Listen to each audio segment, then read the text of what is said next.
And here's what he said. Here in this boy, I see the contemporary world, and in the disciples, I see the Church of God. I see a very great difference between today and 200 years ago, or indeed even 100 years ago. The difference in these earlier times was that men and women were in a state of apathy. They were more or less asleep. There was no general denial of Christian truth. It was just that people did not trouble to practice it. They more or less assumed it. And what evangelical ministry had to do in those times was simply to rouse them, to disturb them out of their lethargy. You needed a campaign to do that. You needed a program, and that's what was done. But the question is whether that is still the position. What is this kind? What is this kind? See, is the spirit of this age like the spirit of past ages? Is it the same? It is not. The problem is not apathy. It's more profound. The whole notion of the spiritual has gone. The whole notion of what is right and true is gone. The problem facing us is altogether deeper and more desperate than what was faced by the Christian church for many a long century. Now, what he's saying is, and he said this long before Leslie Newbigin said almost the same thing. I find this kind of intriguing. Leslie Newbigin and the doctor are saying that the Western world is now a mission field. And it's a mission field in a way unlike any other mission field we've ever faced, because it's an ex-Christian mission field. And it's the first time the church has had to evangelize on a large scale a culture, Western culture, that used to be Christian and therefore in a sense is inoculated.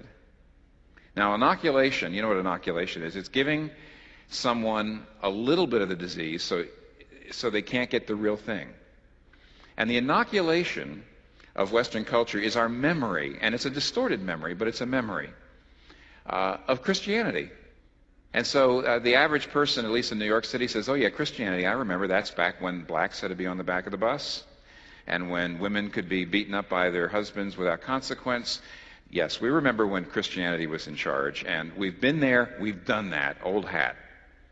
That's inoculation. And the doctor is saying something has happened so that what won't work anymore is a campaign, a program, a gospel presentation. And when he said things are different than they have been in centuries, he was also right. But then around 1500, things changed. And almost the entirety, you could say, of Europe, all the cultures were based on Christianity. And when people were born and raised and educated, they were educated into a Christian way of thinking about things. Nobody really doubted the Bible, hardly. Everybody believed in an afterlife. Their understanding of God, their understanding of sin was essentially a Christian one. And the doctor was right, because after 1500 AD in the West, all evangelism really was an additional program. People knew something about Christianity, but it wasn't personal. They believed in sin, but they had to be shown that they were sinners. They believed in Jesus, but they had to be shown that you needed a personal Savior. You needed a program. You needed a campaign. You needed a week of preaching and music, and you had to get people in and look them between the eyes and say, you need to do what you know. They had Christian consciences, they had Christian intellects, but they didn't have a Christian heart.